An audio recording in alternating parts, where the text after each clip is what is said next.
this. We're live on YouTube. Very cool. Alrighty, so welcome to the stream. Nobody watching. Today, I'm Omito. Nice to meet all of you, and we are going to go over some news articles, and we're gonna let ChatGPT searching for us. And so it's gonna kind of be a regular thing I do where I search ChatGPT for news articles globally and domestic. So I'm gonna put in the following prompt.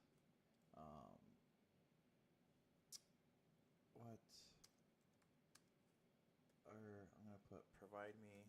Dude, my neck is so messed up right now. Provide me with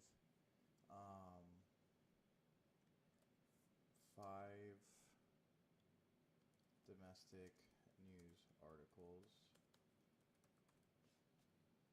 5 news articles within the United States.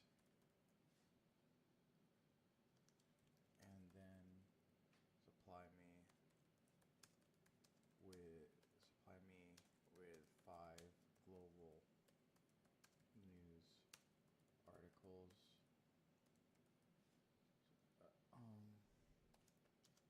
Please provide only news from today on 2025. It's so weird. We're almost done with the first month of the new year. Shit goes by quick. Alright, so let's do it. See what they give us. So it's searching the web. So we got 5 notable US ones, and then we have 5 global news articles. Cool. And then we have a comprehensive overview from PBS. Okay, so this is all from January 29th, 2025. Alrighty. This thing is beautiful, I swear. Some might say it's better than sex. I never said that, but maybe a big Cheeto-stained underwear nerd thinks so.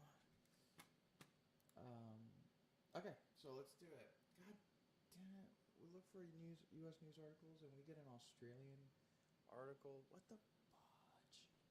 Alright, let's go.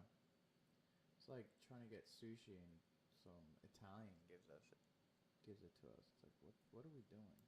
Alright, so let's look this up and let's go through it. Let's read it. Let's learn. And, yeah, let's get it done. Let's get her done. Okay. Cool. So, and of course, I need to subscribe. Okay.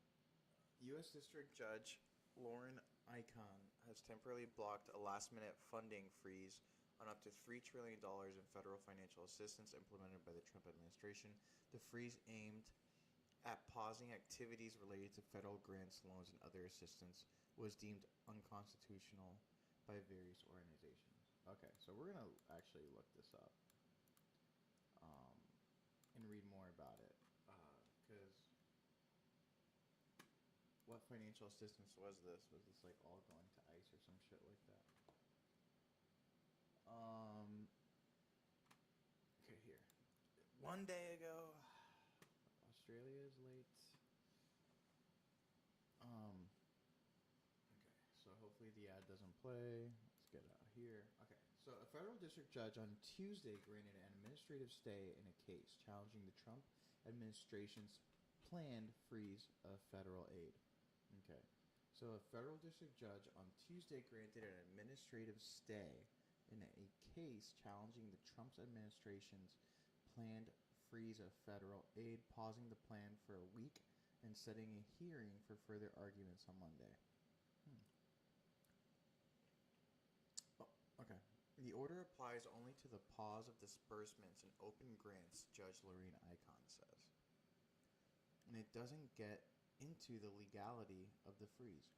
Instead, it gives her time to hear more fleshed out arguments from coalition of nonprofit groups about why she should issue a temporary restraining order that could block the freeze an additional 2 weeks. The hearing will take place Monday, next week. Icahn issued the stay only 5 minutes before the freeze was scheduled to begin at 5 p.m. on Tuesday. Okay, so what was it? Let's check it out. During a hastily assembled hearing late Thursday afternoon, Icahn sounds like Akon. I'm locked up. Akon won't let me out. They won't let me out. I'm locked up. Icon locking up the money. I don't know. Heard brief arguments from lawyers for the Justice Department and National Council of Non-for-Profits, which sued earlier in the day, alleging the funding freeze would cause irreparable harm to its members. Okay, so the non-for-profits are the ones that are kind of bitching at her, obviously, because I assume they're the ones who are getting the money. This is the end of the month. Non-for-profits and grants recipients are facing down payroll. They're facing down rent payments, and there are people who depend on these services, not just my clients and their members, but also members of the public who are a downstream from this. Jessica Morton, a lawyer for non-profit groups. Why is she blocking it, though? That's what I want to know. The chaos caused by the complexity and the ambiguity of OMB's supposed guidance has already caused questions in the public. A lawyer for the Justice Department pushed back against the non-for-profit group's claims, saying that they hadn't shown that any delay in receiving federal funds would force them to close their doors or lay off staff members. So essentially they're saying that you guys are not a going concern. You guys still have enough funds in your bank accounts to pay off your foreseeable expenses, your fixed expenses, and your payroll expenses. So you can wait, essentially. That's what she's saying. Icahn said, I'm very sympathetic to your argument that Ms. Morton had not identified a particular grantee that is going to be missing a paycheck from the federal government tomorrow. But I think that's in part from the government's own making. I mean, it seems like this was only announced for the press this morning, and it takes a while to marshal your plaintiffs and get affidavits for both sides. So what, but like, why is she doing this? This doesn't tell you why. No, thank you. Trump's effort to withhold federal funding triggers constitutional showdown. The power of Congress to dictate federal spending as outlined in the Constitution will be at the center of litigation that could end up in Supreme Court.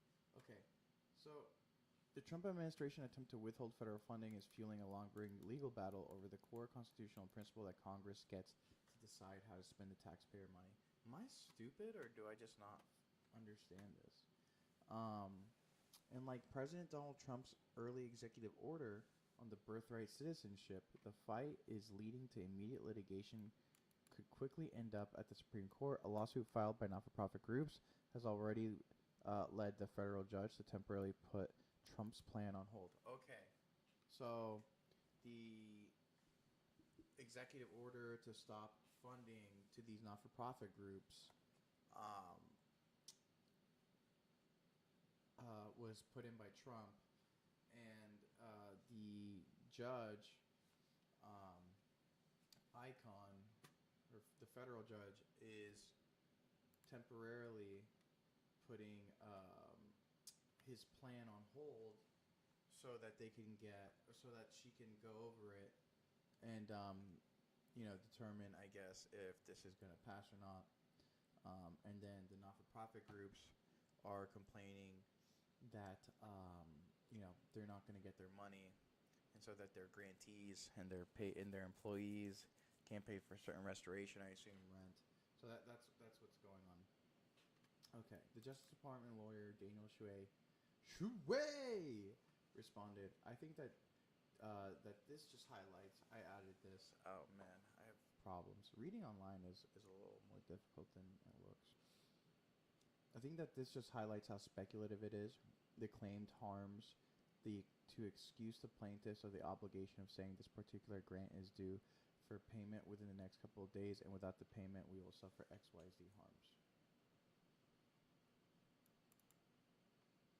So I think that just highlights how speculative it is the claimed harms to excuse the plaintiffs of the obligations of saying this particular grant without payment we will suffer. So he's just saying like, these people um, to excuse the plaintiff's obligation of saying that this sucks and that who knows what's going to happen. They have these payments and they don't know what the outcome is going to be when this happens. Whether or not the not-for-profit groups are able to identify specific harms caused by the freeze will be central to their chances that ICON would grant a temporary restraining order. So the temporary restraining order would be on the executive order that Trump put in. I will be prepared if I am not satisfied that you have met the standard for the temporary restraining order to vacate administrative stay on Monday, ICON said. The planned freeze is part of a sweeping effort by Donald Trump and his advisors to eliminate government spending that is not in line with his agenda. So I assume that these not-for-profit groups are probably like, not DEI based, but progressive not-for-profit groups. I hope they're not for animals because that'd be fucked up. Probably like trans rights, not-for-profit groups and stuff like that he's not going to give his funding to, which you can't. I mean, it's what he's doing, and that's the name of the game, and this all sucks, I guess. But what can we do, right?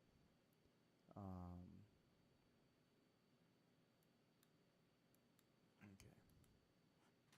So let's go here.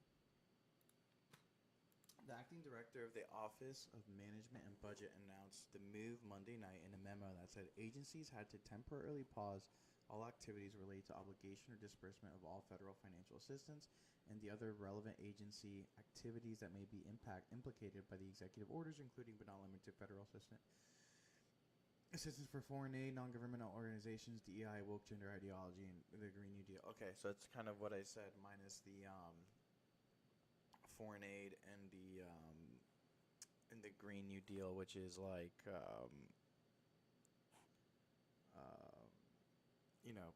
environmental sciences, global warming, and stuff like that, which is pretty fucking crazy that he's just cutting funding. And how much was the funding? How much was it? They said it here. Or do they say in the $3 trillion? Holy shit. Is this like a Oh, okay, so the $3 trillion had to be like an annual budget type of thing that he's cutting out. Holy shit, they get $3 trillion fucking dollars? Are you kidding me? Oh my god. That's what, like 1,000? How many billions? Is it like 30,000 billion? How many billions in a or 300,000? 1,000 billions. Yeah, so it's 3,000 billions. Holy Jesus, man. That they give out to all these not-for-profit groups and they're not going to get them. Man, I would hate to be a NFP employee. I mean, it kind of, it might be better for the people that work there in the long run. They can get the fuck out of there. There's jobs that don't pay jack shit. And they can go and get, a real good paying job. Yeah, I'm sorry, not-for-profit people. But you know what? I bet the not-for-profits for that are like pro-Israel and stuff like that are still going to get their money. If you're pro-Palestine, you don't get any money. If you believe in global warming and if you're like, having like sustainable water projects, you're not going to get your money. But, if you are like have a not-for-profit that, keeps women out of men's sports or vice versa, men out of women's sports, then you're definitely going to get your funding, which is it's nuts. I don't like it. It's not a great idea. It's really bad. It sets a terrible precedence, and he's really putting he's strong arming, being a progressive, and that's kind of shitty. Because, I mean, I don't think being a not for profit has to do with free speech, but America has landed the free, and you're not letting, people be free because they have different ideologies than you. And I think that's semi-dangerous. So, Judge Akon, let's see what this bitch looks like. She hot? She ugly. She's from Baltimore. Dude, my neck is. Let's see what this bitch looks like. I would once. I would do it once. To try and if I got like a DUI or something, and I needed the case lifted, I would do it once. Actually, no. If I was super horny and I haven't had sex for like 3 or 4 months, I would do it.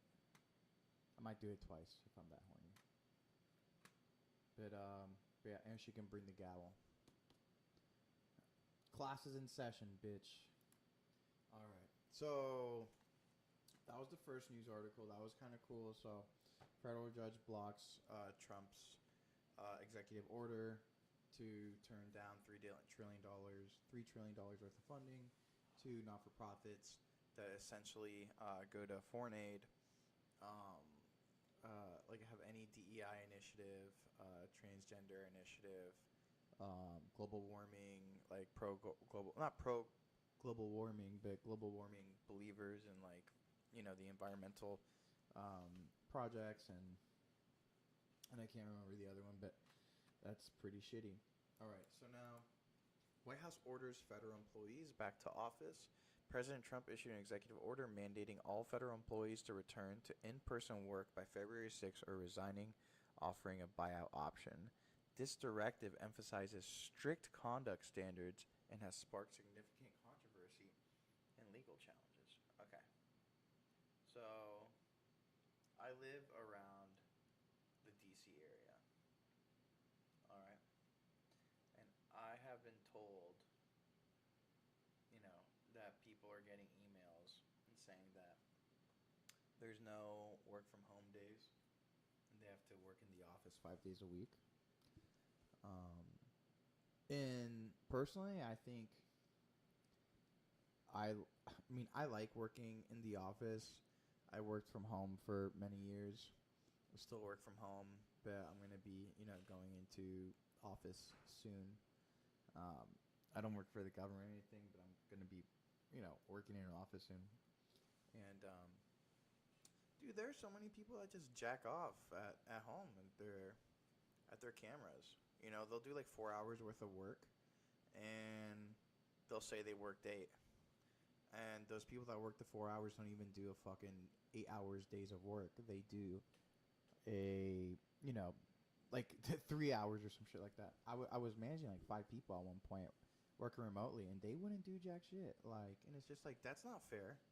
Like, I'm here working 8 hours, and I have to manage your ass, and like, it was like babysitting people. So I can see it. The only thing that's gonna suck is, let's say there's a single mom that works from home, and it works best for her schedule because, or single dad, doesn't matter, but it works best for their schedule, and then they have to go home or go back to the office, so they need to arrange, childcare, and that can be a pain in the ass. So I'm sure, they're probably gonna give them.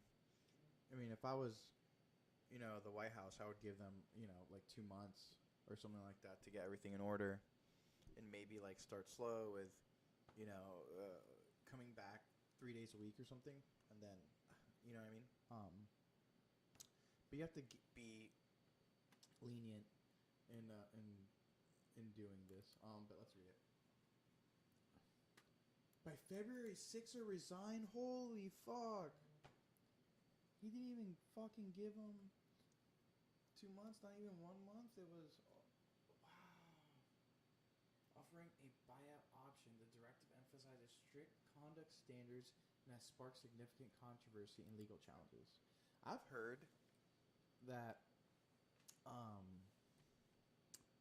people like in 3-letter agencies and other agencies are getting emails that their higher ups have are on like paid leave or temporary leave and being investigated because they were still following DEI practices or still had some sort of DEI practice as part of the organization. That's what I heard. I didn't say it. The guy at the dog park said it. Not me. I did not say that. I don't work for that stuff, so, but yeah. That really happened. But let's continue. Okay. So the White House orders all federal staff to return to in-office work or resign as it happened.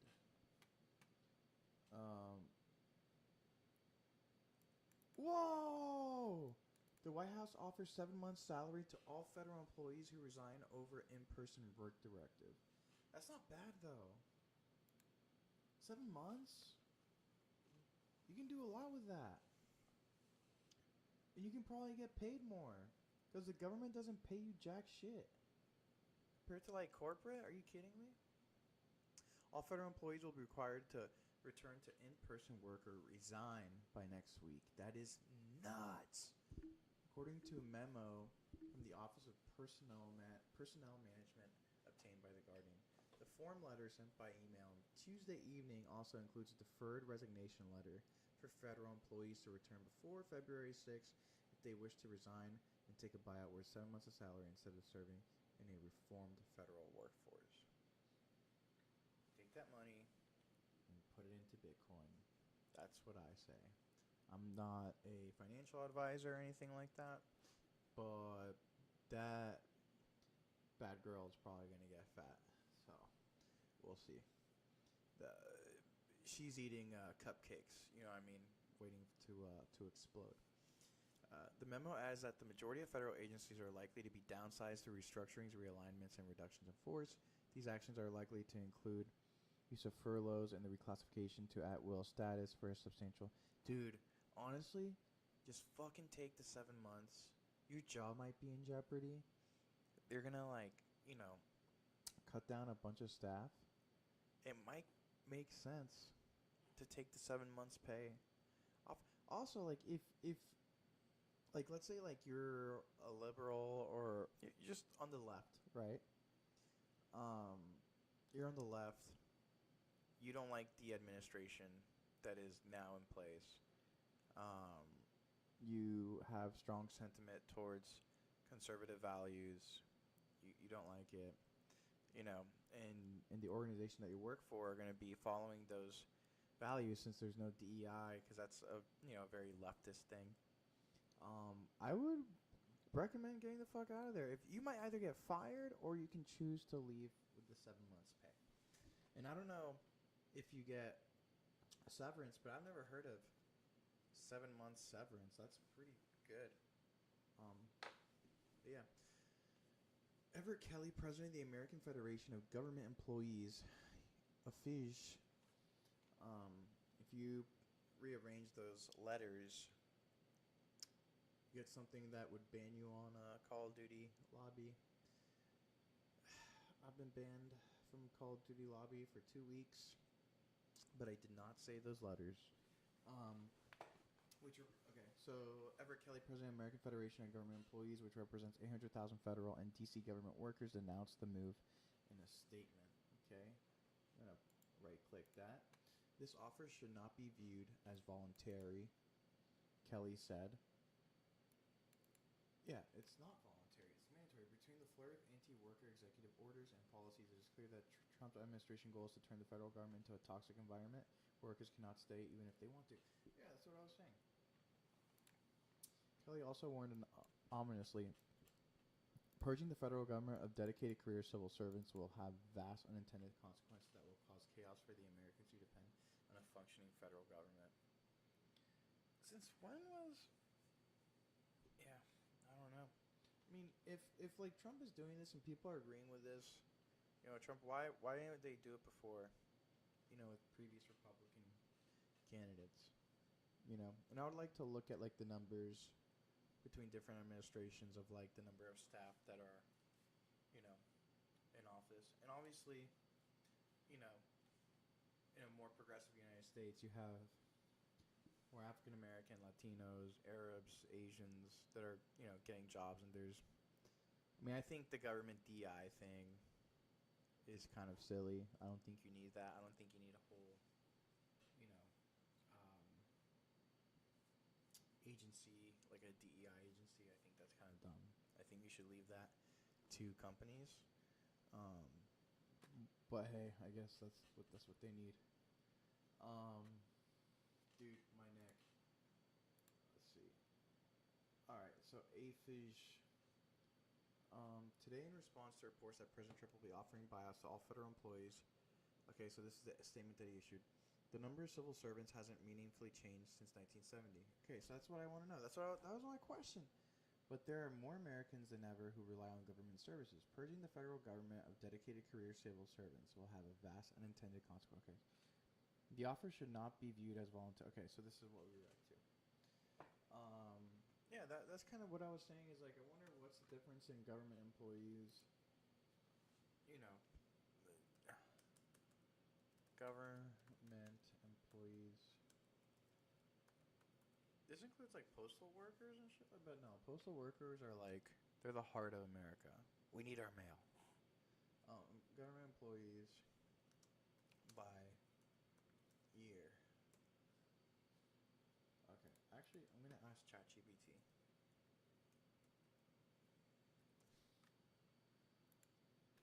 Provide me with the number of federal government employees year by year since, let's just go 1990.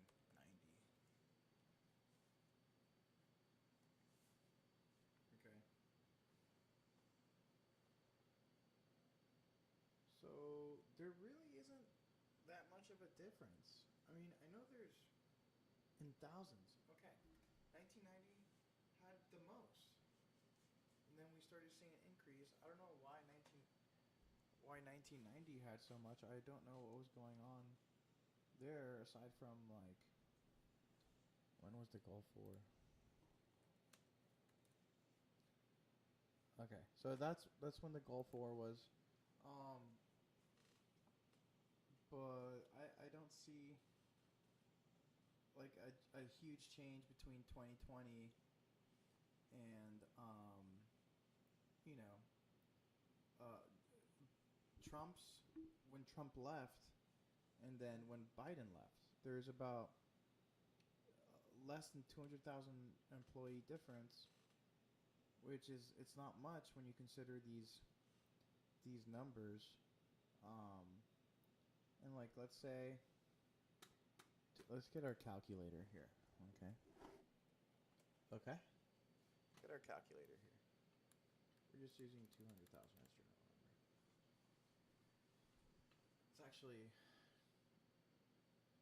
It's actually like, okay, let's actually do the number. It's actually like let's say 25, 35. It's actually 135,000. 135, 123. Okay, and let's say average get paid 100,000. They probably don't, but let's just say. Oh shit, that's a lot actually. $13.5 billion. But and like, what is the national budget for the government 2024? So 6.75 trillion. So that's 6,000 billions. So this 13 billion that we're seeing, that number that is payroll, which is just like my guess, that's a fucking rounding error. You know, you can easily, improve the budget by doing other things, by cutting other programs. Um, so I don't see the point of this. Um, that sucks. I feel bad for the people that work in the government because, you know, they're essentially getting forced out of their job. Maybe people, most of those people that work for the government, they like to work for the government. They love their country. It's just a shame that, it's like, okay, if you don't return to the office, which is kind of stupid. That's just like a way of saying, if you don't like the administration, get the fuck out. And then the temporary freezes, or like the layoffs that will be occurring, the restructuring, the reorganization, and the furloughs. Okay, so I don't care about the Kentucky Wildcats.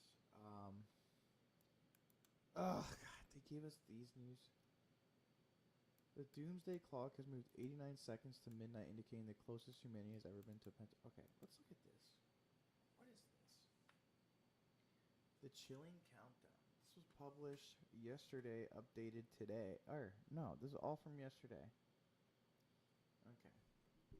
Doomsday clock moves closer to midnight in chilling warning that world is on brink of apocalypse amid World War III and AI threats. I have not heard about anything, so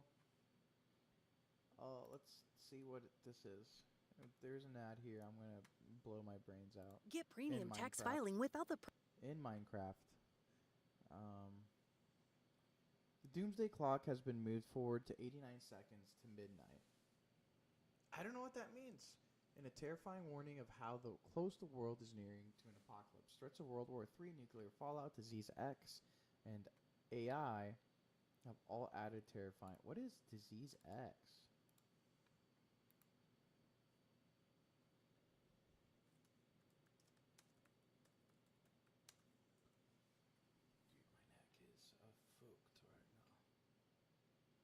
So disease X is a term the World Health Organization termed representing an unknown pathogen that could cause future epidemic or pandemic. It is not a specific disease, but a placeholder for an as yet undiscovered infection. So this is nothing, dude. They're just trying to scare you, bro. I hate news like this. There's no article. There's just... Oh man, dude, the U.S. Sun. The U.S. Sun should go sit on a big fat 8-inch dildo, bro. That's retarded. I'll say it. It's retarded. Retard. There. Okay. So I'm gonna look for 3 more U.S. articles. But let's look at the global news. Let's see the global news and see, what we're seeing in around the world. So this is from The Guardian. Again, I actually like The Guardian, I think, just based off the last article. It's concise, short, easy to read. Okay. What caravan explosions? What is that? Oh, wait. What is going on here? Why isn't this working? Of course, this internet shits the bed as soon as I fart. What the fuck is going on here? I don't like it. I don't like it, Billy Bob. Billy Bob Joe. Got 0 viewers all over the place, but it's okay. Okay, so let's just exit the page. All snap. Snap your fingers. 2-step. Okay, so Treasurer Jim Chalmers announced that inflation in Australia is showing significant moderation, with headline inflation now down 2.4 from 6.1 when the Labour government took office. This drop driven by declines in housing and transport costs positions Australia among countries with lower inflation rates compared to major economies. Okay, that's good. All right, let's look at this. Let's just search Google for this. After the inflation numbers came out, the markets boosted their expectations of a cut to more than 25%. Treasurer Jim Chalmers quickly pointed out, on every measure we've made substantial and sustained progress in the fight against inflation. So there's headlines, drop in inflation raises hope of interest rate cut. Okay. So let's look at here.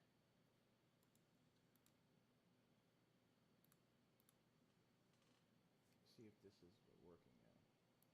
Inflation better than market expected. Chalmers says inflation was much higher and rising fast under Liberals, sitting at 6.1 when Labor office came in. So I assume the Labor office is, I guess, the more conservative side, because they refer to the other party as the Liberals. He says today's figures are better than market expected and lower than forecasted. That's great. We have been able to get on top of this inflation challenge and get to it down in a very meaningful way. Inflation is now almost a third of 6.1 that we inherited when we came to office. If you look at the numbers headline, inflation was just about 0.2 in December quarter. That makes it 2.4% higher through the year, which is around 1/4 of its peak and in the bottom half of the Reserve's bank target. Okay. So they've gotten down from 6.1 down to 2.4. Holy shit. That's amazing. That's amazing. If you look at the numbers, headline inflation was just 0.2 in the December quarter. So are they saying that inflation just grew 0.2? That makes it 2.4% higher through the year, which is around 1/4. So they're getting it down, and the rate of inflation is lowering. So Chalmers is up now. He says today's figures are very welcome developments, showing meaningful and substantial changes, or meaningful and substantial and now sustained progress in the fight against inflation. How are they doing it though?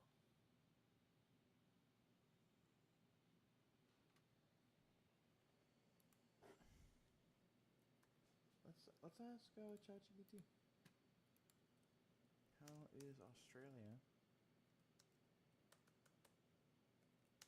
lowering inflation, mate? Happy days. That's Russia. I mean, shit.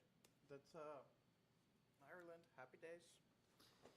I'm gonna move this mic a little bit here. Cool. Got it. Sorry for the noise. So monetary policy. The Reserve Bank of Australia has played a pivotal role in managing inflation through adjustments to the official cash rate. In response to rising inflation, the RBA increased interest rates to 4.35%. Recent data indicates a decline in underlying inflation to 3.2, the lowest in 3 years, prompting expectation of potential rate cut in the near future. Okay, so they increased the interest rates. But how does increasing interest rates lower inflation? How does increasing interest rates lower inflation? That's a good question, I think. Increasing interest rate is one of the most effective tools central banks, like the Reserve Bank of Australia or the Federal Reserve, use to lower inflation. Here's how it works. All right, we're about to learn some shit. Get ready. Higher interest rates makes borrowing more expensive. Businesses and consumers borrow money to spend on investments, home, and goods. When interest rates rise, loan repayments become more expensive. This discourages borrowing, leading to less spending and investment in the economy. For example, a mortgage with a 3% interest rate might cost $1,500 per month. With interest rates of 6%, the same mortgage could cost $2,000 per month. People will spend less elsewhere, reducing demand for goods and services. Okay, I get it. See, I'm getting it. So they raise the interest rates so you don't borrow, and So you like put money into the economy, like GDP, so the GDP grows, which is pretty fucking crazy to think that, you know, even with like the interest rates rising, specifically in the United States, probably elsewhere too, that people just keep on buying more and buying more and buying more houses, getting more loans. They're just like, fuck it. I don't care if it's 6%, 7%. This house is in a hot market. I'm going to potentially be able to rent it, Airbnb it, whatever. So, I mean, also COVID didn't help because everyone was looking for houses elsewhere, um, to get out of certain, states with particular COVID mandates and loose politics. But I think when we look back at it, we'll probably be like, man, we were victims of our own demise. Like, you know, really, what maybe they should have done. I mean, no, this is so un-American and not freedom at all. But like, been like, hey, we're gonna put a halt on these loans. We're not gonna let people buy houses for a month. But then the real estate agents would revolt, and those are the most powerful people in the world. So never mind. But either way, that's pretty crazy. And interesting. I didn't know that reducing or increasing the interest rates kind of forces people to not borrow loans and to put money elsewhere. But those smart people, would and should save their money so they really wouldn't be spending. But I guess like if you're gonna pay $2,000 per month on a mortgage, so you can save $1,000 and then you can spend the other 1,000 and put it into the economy. So it can work like that. Reduced consumer spending slows demand. There you go. Higher interest rates encourage savings since people get better returns on their deposits. Right. And by that, they're talking about time deposits, or just, I would think also investments. With less spending on big ticket item cars, house electronics, businesses experience lower demand. That's what I was talking about, pumping in money into the GDP. Lower demand leads to slower price increases, helping curb inflation. Lower demand leads to slower price increase, curbing inflation. Really? Hold on. Does this make sense? For example, if fewer people are buying new cars, automakers might offer discounts to attract buyers instead of raising its prices. Okay, cool. Yes. Oh, okay. I see. But I mean, I guess they would need loans to get these cars. Is that so? This is referring to big ticket items. Okay. I guess that kind of makes sense. Businesses cut back on hiring, wage growth slows. I can also see that when borrowing is expensive, businesses delay expansion, invest less, and hire fewer workers. Okay.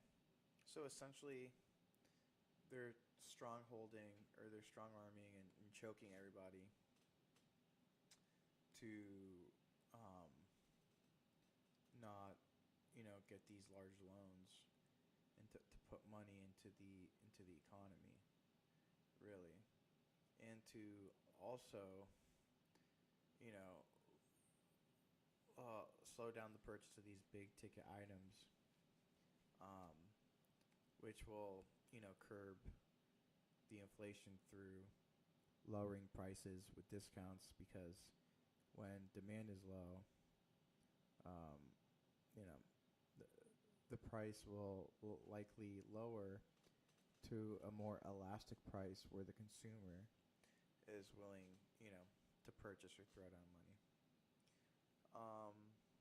And here it is. When borrowing is expensive, businesses delay expansion, invest less, and hire fewer workers. And then, so the hiring of fewer workers means less competition, which reduces wage increases, which makes sense. Slower wage growth reduces purchase power, cooling down demand. I hope I remember all this stuff. Lower demand for goods reduces supply side pressure. Okay, so I've looked at enough. The risk of slowing growth too much. Okay, so the risk of doing this is, let's see if we've seen it. While raising interest rates helps lower inflation, it can slow the economy too much, leading to low inflation, higher unemployment, slower economic growth, and recession risk. Which I don't think we're seeing higher unemployment, but we are seeing slower economic growth, I believe, and we are, seeing recession risk. At least that's what people are saying and feel like, because no one can afford a fucking house.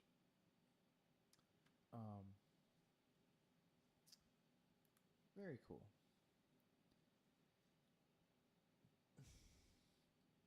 A 15-year-old American-born girl shot dead by father in Pakistan over TikTok videos. What the fuck?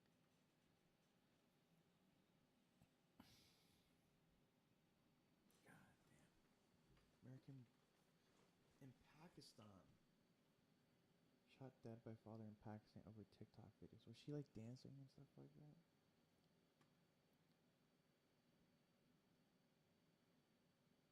She pro-Israeli or something like that, and her dad was like, nope.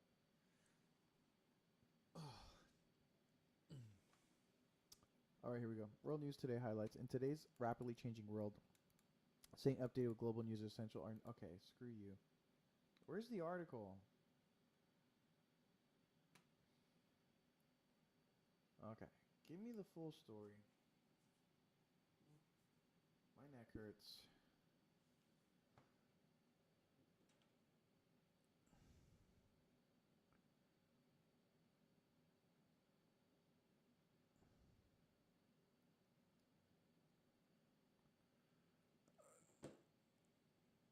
Dude, my sister is fucking nuts.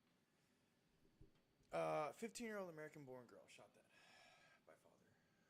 Not in Minecraft. This was in real life. A man who recently brought his family back to Pakistan from the United States confessed on Wednesday to shooting dead his teenage daughter, motivated by his disapproval of her TikTok content, reported Reuters, quoting Pakistani police. Well, I guess you can blame Trump for this because he's the one who brought it back. So it's his fault. It's always his fault. He might be the worst. By the way, I'm a moderate. I don't lean right or left. I just stay in the middle, like my dude. So according to the report, the shooting happened on a street in the street. So I mean, there's no good place to shoot your daughter, honestly. So I don't know why I'm reacting to that. But it's in the fucking street. Initially, the suspect, Anwar, oh no, Anwar ul Haq, said that unidentified gunman shot and killed his American-born 15-year-old daughter before he confessed to the crime. Police official Babar Balak said, "Our investigation so far has found that the family had an objection to dressing, lifestyle, and social gathering." Ooh, we have her phone. It is logged. We're probing all aspects, including honor killing. What the fuck is that? Balak added the family and recently returned to Balochistan province in predominantly Muslim Pakistan, a nation with conservative social norms, having lived in the United States for about 25 years. The suspect has U.S. citizenship, the officer said. He said Haq had told him his daughter began creating objectionable content on social media platform TikTok when she lived in the United States. I bet what she did is she literally was just dancing and she was showing skin. And by skin, I mean her arms and her neck. He told police that she continued to share videos on the platform after returning to Pakistan. Balak said that the main suspect's brother-in-law had also been arrested in connection with the killing. Wow, dude. Police said they had charged Haq with the murder. They did not offer proof of Haq's U.S. citizenship except for the suspect's own testimony and declined to say whether the U.S. Embassy has informed. Dude, my goodness. Dude, that guy has to be unhinged and a devout Muslim. That's a motherfucker. TikTok user in Pakistan. Over 54 million people use TikTok in Pakistan. Wow. A nation of 241 million. Holy shit. That's like almost a fifth of the people. The government has, that's over a fifth actually. The government has blocked the video sharing app several times in recent years over the content moderation. Islamabad often takes issue with what it terms obscene content of the social media platform, which has lately started complying with requests from Pakistan to remove certain content. Over 1,000 women are killed each year in Pakistan at the hands of community or family members over perceived damage to honor. Wow. This could involve eloping post. Whoa. Really? Honor killings in Middle East by family. Wow, it's like, my daughter's a whore. I gotta kill her. In Minecraft, over 1,000 women are killed each year, and it's just women.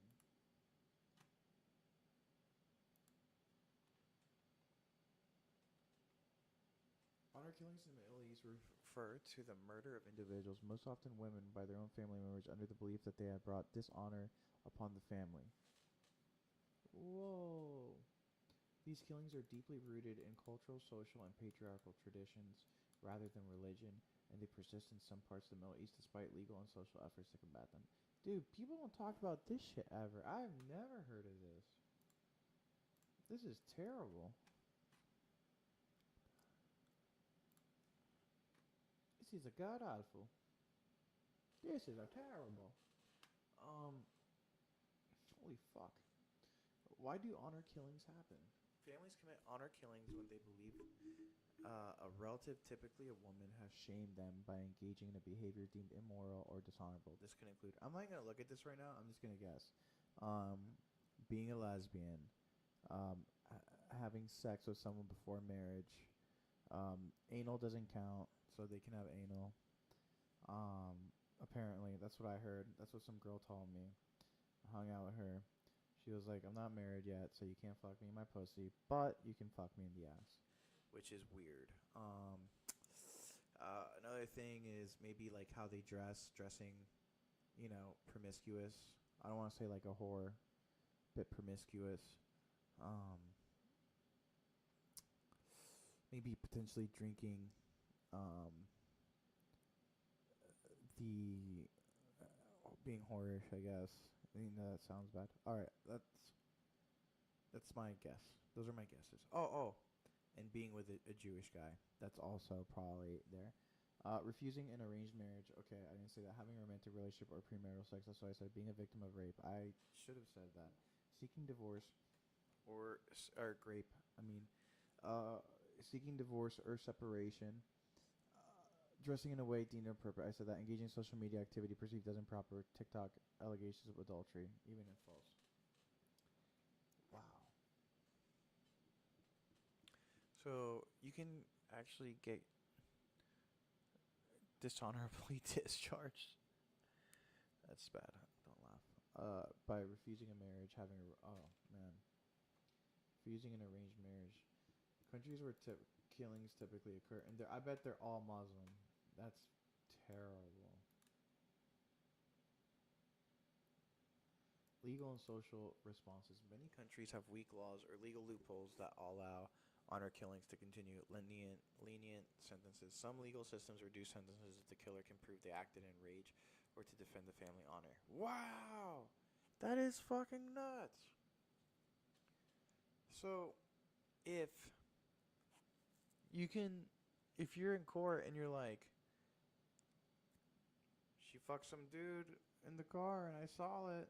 Everyone saw it. It was in the neighborhood. She dishonored my family. She dishonored me in my name. Then the judge will reduce the sentence. In some cases, Pakistan, if the victim's family forgives the killer, wow. The victim's family. Isn't the victim the fucking... It's a family member. Oh my god. Yeah.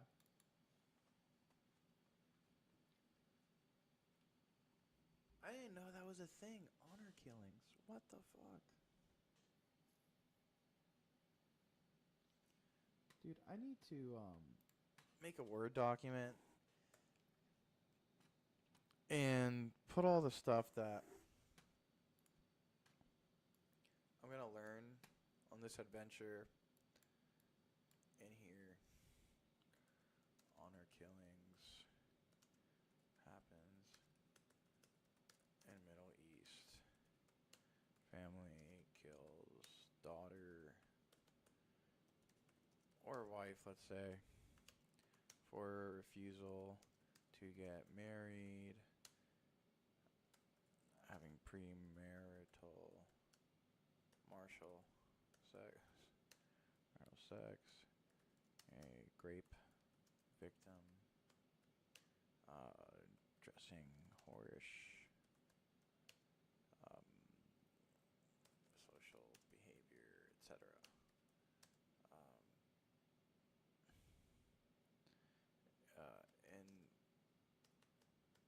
In certain jurisdictions, let's just say that. Jurisdictions. Oh man, I don't know how to spell. I suck. In certain jurisdictions, there are lenient laws that protect the killer or give them reduced. It's okay. I need to know all this stuff. Like this is gonna be my journal now. Rest in peace to that girl. That's fucking terrible, and no one deserves that. That's absurd. It's not cool. Okay, what else is in the world news? I like this live mint. Later. World news. Okay, so we just saw that on world news. Like lunar 25th celebrations traditions. I'm good with the lunar new year. Plane crash in a remote part of South Sudan. Okay, let's read that one. This is a very death-heavy episode. Plane crashes in remote part of South Sudan. 18 killed. The plane crashed while it was taking off near an oil field to head to the international airport in Juba, said Minister of Information Gatwek Bipal. Gatwek sounds like Gatwek. It sounds like a 1920s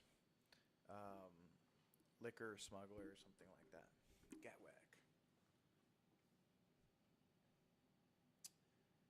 That's terrible. That plane doesn't even look like it can fit 18 people. The wreckage of a plane that crashed, killing people as it was heading to the capital crashed. Oh, it also killed people during. At least 18 people were killed on Wednesday when a small plane crashed in a remote part of South Sudan, reported the AP. I assume that's the Associated Press. The flight, chartered by Chinese oil firm Greater Pioneer Operating Company, had 21 people on board, including 2 pilots. AP quoted the Minister of Information. So 3 survived. The plane crashed 500 meters away from the airport. No! Oh, but it was just taking off. 21 people are on board. As for now, there's only 1 survivor. This doesn't make sense. 18 killed. 21 on board. 1 survivor. What the fuck does that mean? Huh? What does that mean? These people need to learn how to do math. Go back to school. Read a book, huh? Get an Excel spreadsheet, huh? The plane crashed 500 meters away from the airport. 21 people were on board. As for now, there's only 1 survivor. Oh, I guess maybe like body parts were like split or something like that. I don't know. The plane crashed while it was taking off near oil field. State government is deep sorrow of the accident. He started saying that there would be an investigation, although most people predicted that this might be a mechanical collision. Mechanical collision? Does that mean like 2 planes? The reason for the crash was not immediately clear, and authorities had not yet revealed the identities of the victims. Local media reported that the plane was carrying oil workers. Dude, if they were like going to work That's a shame. You know, you hear stories of like coal miners, you know, getting the coal, I don't know, caves crash onto them and whatnot. They get caved in, and it's just a shame. And this seems like what is happening, or not what is happening, but on a different, you know, scale. According to the manifest seen by the AFP and confirmed by local authorities, all of the passengers are employees of GPOC, 16 South Sudanese, 2 Chinese nationals, and 1 Indian. That is 9. All the are employees. Okay, so these are just the employees. 19, 2 pilots. That's what they said. Oh, man, that has to be so scary. President Salva Kiir expresses profound sorrow over the crash, saying that he would pray for the quick recovery of the survivor. Ever since South Sudan broke away from its northern neighbor in 2011, it has faced severe economic and political instability. Dude. They were probably whistleblowers, and this guy is probably a fucking liar. They probably knew something that he didn't. Or he knew they knew something that he was trying to keep a secret. I'm just making fanfic right now, but I'm not making any sense. The nation lacks a reliable transport infrastructure, and air accidents are common. With overloading, oh man, that's terrible, dude. If shit was common there, like air accidents, I'm driving, or I'm taking the boat. I don't care how long it takes. Put a podcast. Previous incidents. Earlier in 2021, 5 people were killed after a cargo plane. Well, that was a while ago. So, like a year before that, Kobe died. So, you know what I mean? I guess they're more common than what we think. And then they reference 2017. They're not fucking common.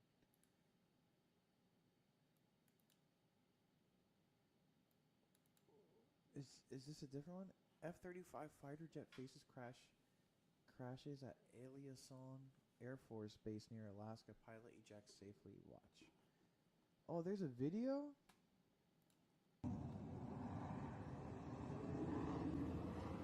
Ooh.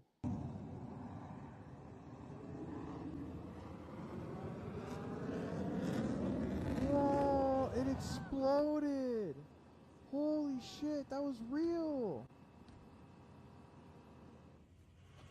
That's like in the movies. And it had the cloud and everything.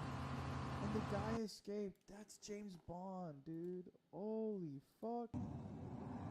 Look how fast it fucking falls. Boom. Look at the cloud. Oh my god. What was going on here? Breaking F-35 crashes at Alaska base. An F-35 pilot jet crash. Dude, I don't want to see your fucking post. An F-35 fighter jet crashed at Eliasson Air Force Base near Fairbanks, Alaska around 1 p.m. Tuesday. Military officials confirmed the pilot was uninjured and transported to Bassett Army Hospital for evaluation. Emergency crews. Oh my god, fucking shit nuts. The most expensive U.S. defense program. Okay, so it is a U.S. person, U.S. Aircraft. The F-35 is the most expensive U.S. defense program and Lockheed Martin's biggest revenue generator, contributing about 30% of its bottom line. Well, that motherfucker got written off, I bet that much. There's no salvage value on that plane. With the capability to fly more than 12 hours at a time, the F-35 can reach almost anywhere in Northern Hemisphere in one mission. The crash, which occurred early Tuesday afternoon, caused significant damage to the aircraft, the Air Force said in a statement. I wonder what happened. It caused significant damage to the aircraft. That thing blew up. What the fuck are you talking about, dude? Lockheed said earlier on Tuesday it would be less profitable than expected in 2025, and part of the aircraft that crashed, I'm just kidding, and part of because of delayed rollout of upgrades to the F-35. The Pentagon's plans to spend 1.7 trillion on the F-35, including buying 2,500 planes in the coming decade. Well, I don't know, dude. If Trump was a smart man, he would fucking 1.7 trillion, dude. The Pentagon plans. Don't we have a budget of like 6 point? Didn't we just see that we had a budget of 6.8 trillion? That's a part of the federal budget, right? 1.7? May 2020. But how did it happen? In-flight malfunction. That guy was texting and driving. Base officials said that the pilot was uninjured and ejected. The crash happened while landing during a training exercise, according to the report. Ellison Air Force Base said in a statement that the incident on Tuesday afternoon resulted in significant damage. I guarantee that guy was sending a dick pic to some chick. Dude, that video is fucking nuts. We're gonna play it again.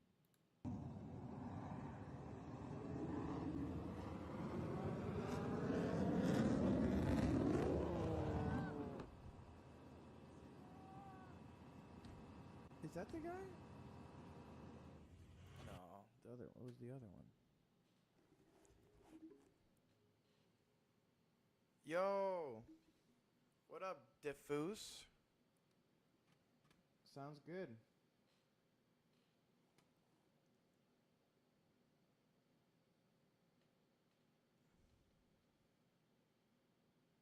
I got you. Will do. I'll add you on Discord, the Chucky 2. You got it. Joining next stream with friends. Yeah, man. Sounds good. Thanks for the chat. That's awesome. Much love, much appreciated. Hope you're doing well. I don't know if you're still here or not. But you can join anytime and I'll, add you on Discord.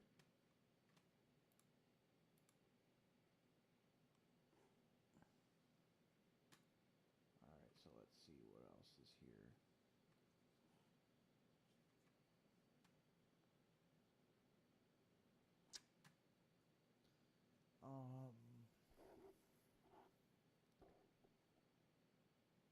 Pakistan's growth-related projects as Donald Trump orders freeze on foreign assistance. What it means.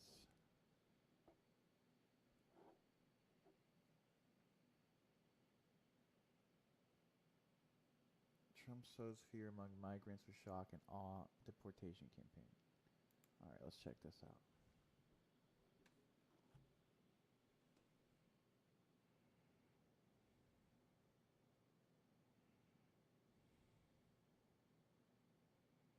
Alrighty. So, Trump sows fear among migrants with shock and awe deportation campaign. Let's go here. Trump sows fear among migrants with shock and awe deportation campaign. That came today. No, I might pay for this shit, dude. I like the news that comes along here. It's not like your typical, fear-mongering shit. It's just kind of interesting stuff. Such as family killings and F-35 crashes. It's pretty tight. So let's close this. Let's go to latest news. Trending news today. Emergency box. Ooh, the emergency box. That's when you gotta fuck a bitch to save a life. When pussy saves cancer. Emergency box office collection. I don't know what this emergency box office is. Trump signs Laken Riley Act. Will send worst criminals, aliens to Guantanamo. Okay, so let's check it out.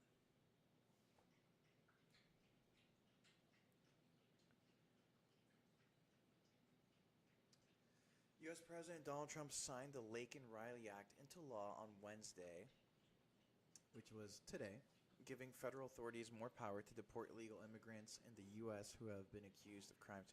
Dude, when Biden got the girl's name wrong, and then,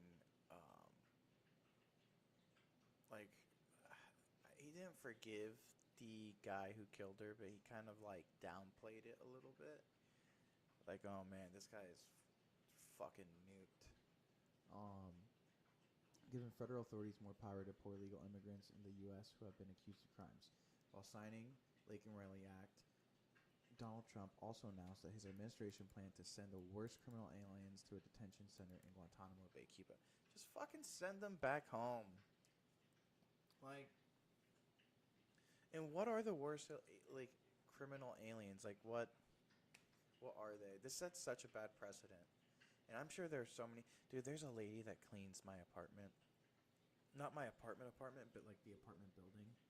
And I can only imagine how scared this lady is every day. Like, I almost want to ask her if she's okay, but I also don't want her to think that like I'm some like op or something like that. You know what I mean? So I don't know, but I feel bad for these people for real. I mean, I do think the criminals should get sent home.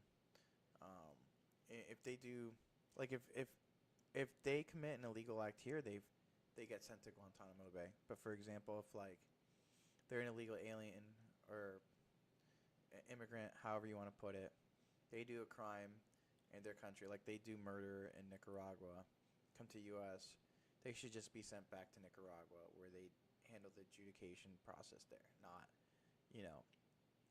in Guantanamo Bay. I'm not advocating for killing. It's just, what the fuck are we doing, huh? Or are we gonna, take these into our fucking prisons? The bipartisan act, the first piece of legislation approved during Trump's second term, was named for Riley, a 22-year-old Georgia nursing student who was slain last year by a Venezuelan man in the U.S. illegally. I wonder where that guy is right now. Dude, I don't know. Like, honestly, like, with Trump, I think he'll, like, okay. We're in such, like, a new era and time period now that I think that he would be okay with, like, death penalties and, like, federal death penalties and shit like that. Not state, but federal. I don't even know if that was a thing before. I know there's state death penalties, and I know some people get it. And I know, Nick Cruz, the guy who did the Parkland shootings in South Florida, they were like doing his court hearing was for the death penalty, but I think he might make it like a federal thing. Telling the audience who Laken Riley was, Trump said she was the light of warmth and kindness. You never fucking met her. Riley's parents and sister were present at the ceremony. It's a tremendous tribute to your daughter and what's taking place today. That's all I can say. It's so sad that we have to be doing it. She was probably banging some Venezuelan. He said, under the law I am signing today, the Department of Homeland Security will be required to detain all legal immigrants. Damn, dude, I just said immigrants instead of aliens. Look at me. I'm a good guy.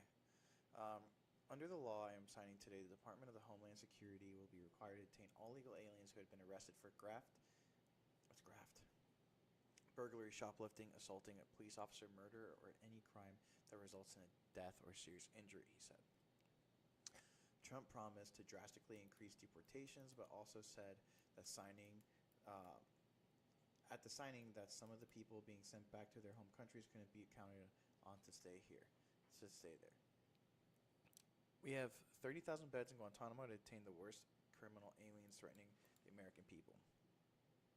Some of them are so bad that we don't even trust the countries to hold them because we don't want them coming back. So we're going to send them out to Guantanamo, Trump said. The White House announced a short time later that Trump had signed a presidential memorandum on Guantanamo. So a memorandum is like it's an informal memo that he puts out. Announced short time later that Trump had signed a president on Guantanamo, migrant rights groups quickly expressed dismay. Guantanamo's Bay's abusive history speaks for itself, and in no uncertain terms will put people's physical and mental health in jeopardy. Stacy Sue, program director, Detention Watch Network, was quoted. I mean, I think it will. That's why they're putting them there, is to fucking cause them pain and suffering and harm. Like, that's why they put them there, and that's why Guantanamo exists. So, I don't know what the fuck you were talking about. Let's continue. Trump said the move was double U.S. detention lockup capacities. And Guantanamo is a tough place to get out of. The Guantanamo facility could hold dangerous criminals and people who are hard to deport, said Trump administration official speaking. Act of brutality. Cuban President Miguel Diaz-Canel. Guantanamo is in Cuba, right? Yeah, so I don't get how we have Guantanamo Bay in Cuba, but we have sanctions on them. Like,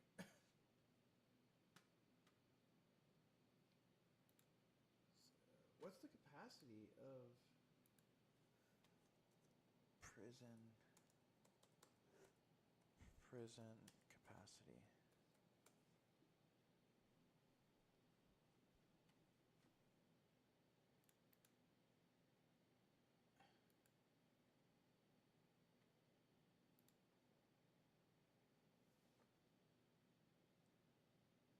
Wait, there's only 15 people in Guantanamo Bay? What? Okay. This is why ChatGPT fucking rocks. Or Perplexity, whichever one. I don't get paid by any of them. Obviously, because I have 0 followers. Okay.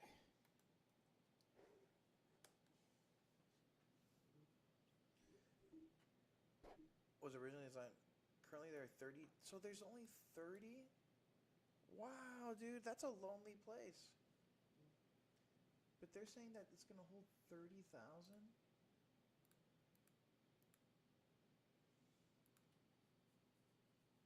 What the fuck? What is going on here? They're going to be like sardines. The U.S. has leased Guantanamo land from Cuba for more than a century. Cuba opposes the lease and typically rejects nominal U.S. rent payments.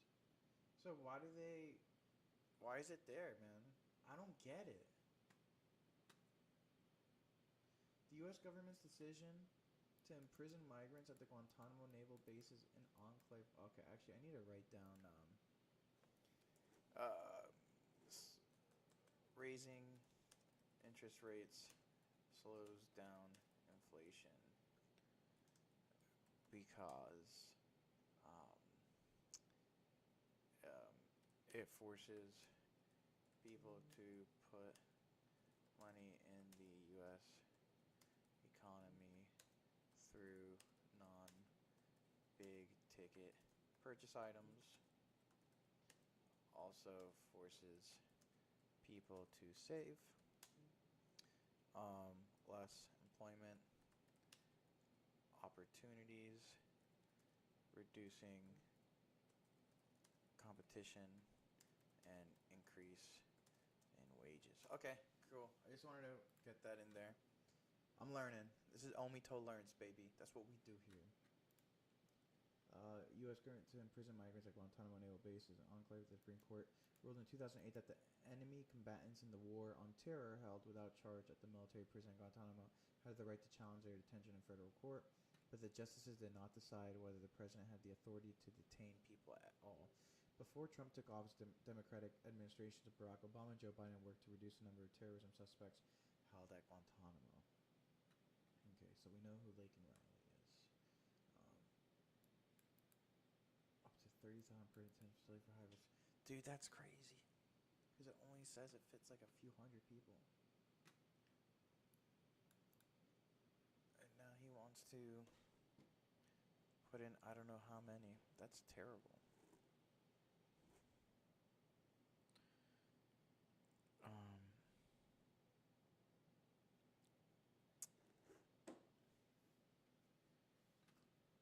Really bad. It's not great. Not the best. Okay. Well, I'm going to call this stream. Let's read one more. Let's see what the GPT gave us. Let's see what happens here.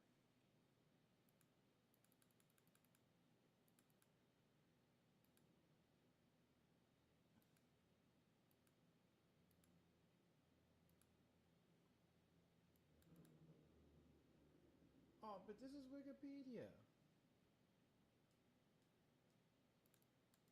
All right, let's look this up.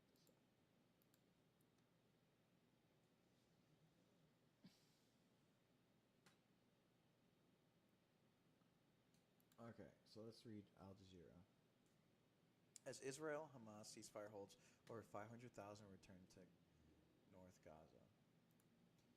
The live page now, you can continue to follow our coverage. Okay. More than half a million displaced Palestinians have returned to the northern Gaza after 15 months of war, according to Enclave's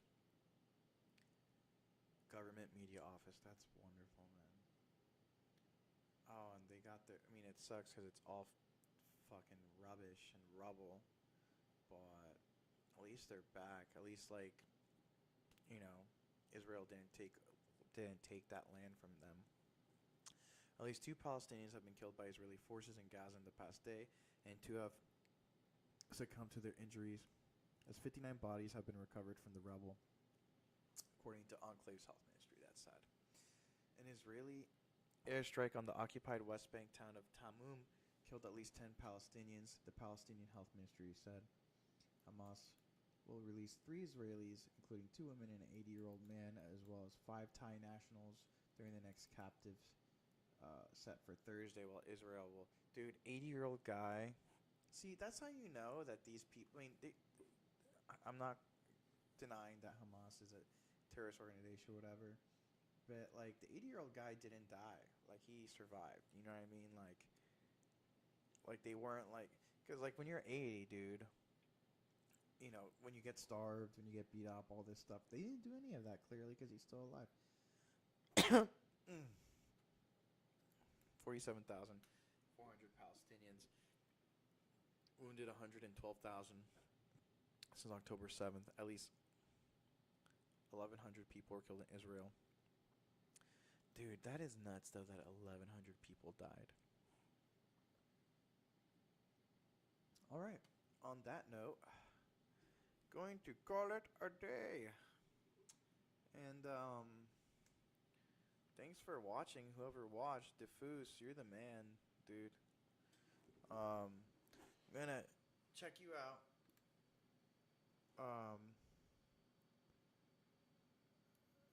You followed, that's awesome. So, we're going to, you know, we're gonna work something out. But alright, everybody who's not watching, I'll talk to you later. Peace.